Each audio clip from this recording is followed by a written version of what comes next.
Hey, what's up? This is VJ Villafuerte and this is the Olympia ES570ES Plus with transparent casing.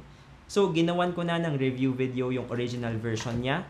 Mapapanood nyo siya sa link na ito. And in summary, nasabi ko doon na kahit mas mabilis yung pag-shift solve niya compared sa Canon, marami siyang naging downside that prevented it from becoming the best choice for the Civil Engineering Board exam.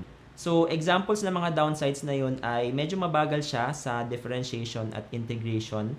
Nagkakaroon din ng overlap yung equation at yung sagot nyo kapag nag-shift solve kayo. And nagkaroon ng maraming issues sa mga na-ship out na units ng Olympia.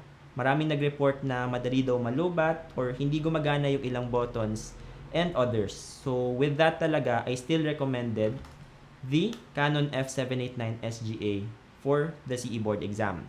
Until recently na naglabas yung PRC ng bagong listahan ng allowed calculators for the CE Board exam and included doon is yung Olympia with transparent casing. So, syempre na-curious ako kung na-improve din ba yung kanyang performance. Kasi based on appearance, mukhang nagkaroon ng complete overhaul yung calculator na ito.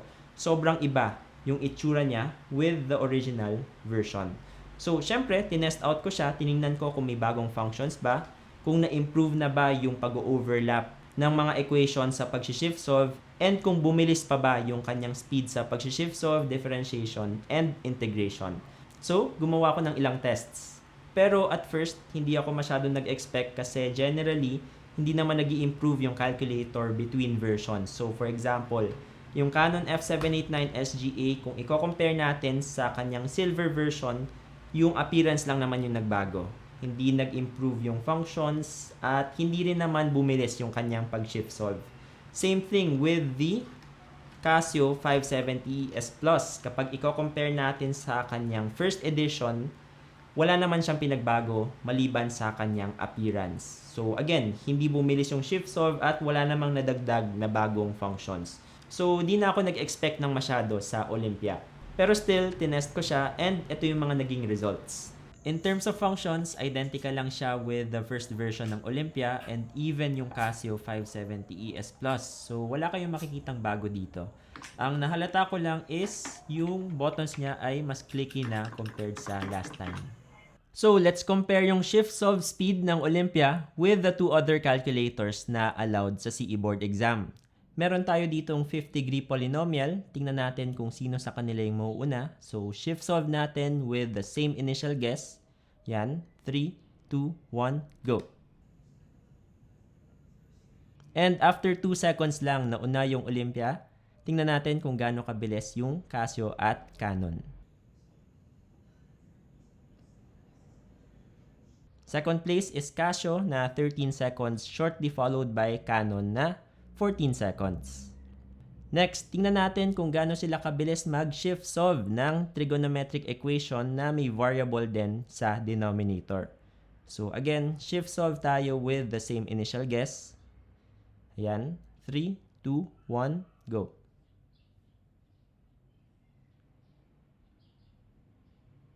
Ayun, after 5 seconds, nauna ulit yung Olympia, shortly followed by Casio. Tingnan natin kung gaano ka bilis naman sa Canon. And makikita natin medyo nagsastruggle siya.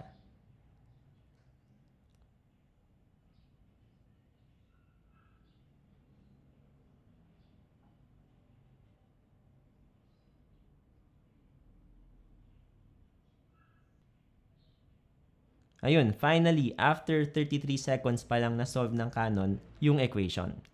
Next, we have a simple equation. Yan, 1 over x plus 1 equals 5.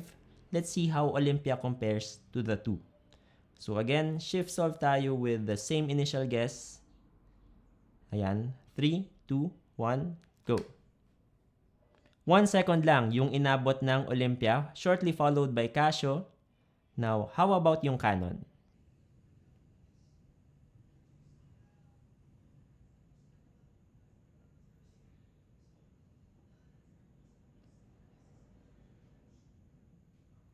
And unfortunately, after 20 seconds, hindi pa rin na-solve ng Canon yung equation.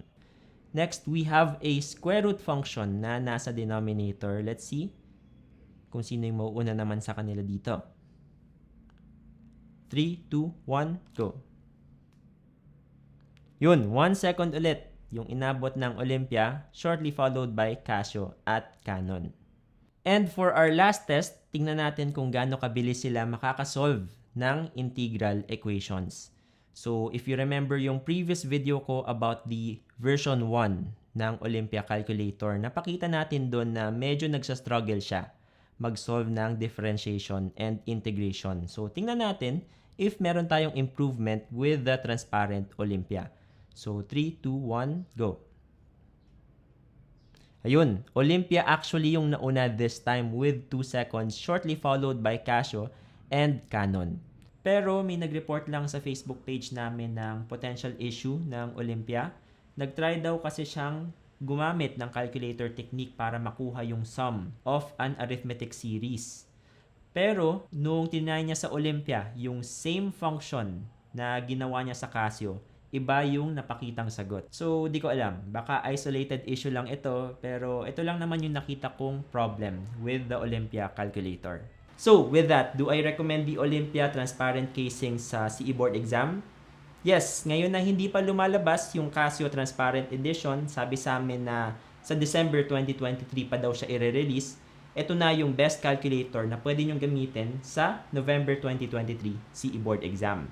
Pero if you're planning to buy this calculator, I still recommend na i-test out nyo muna siya for other issues or errors na pwede nyong mahanap kasi ayaw naman natin na mahanap nyo lang yung issues na yun by the time na magbo-board exam na kayo. So as much as possible before the board exam, gamitin nyo siya para masanay na rin kayo sa paggamit ng calculator na ito for your exam. So if you want to purchase this calculator, you can check out our Facebook page or you can visit our Shopee account for more details. Once again, this is VJ Villafuerte. Thanks for watching.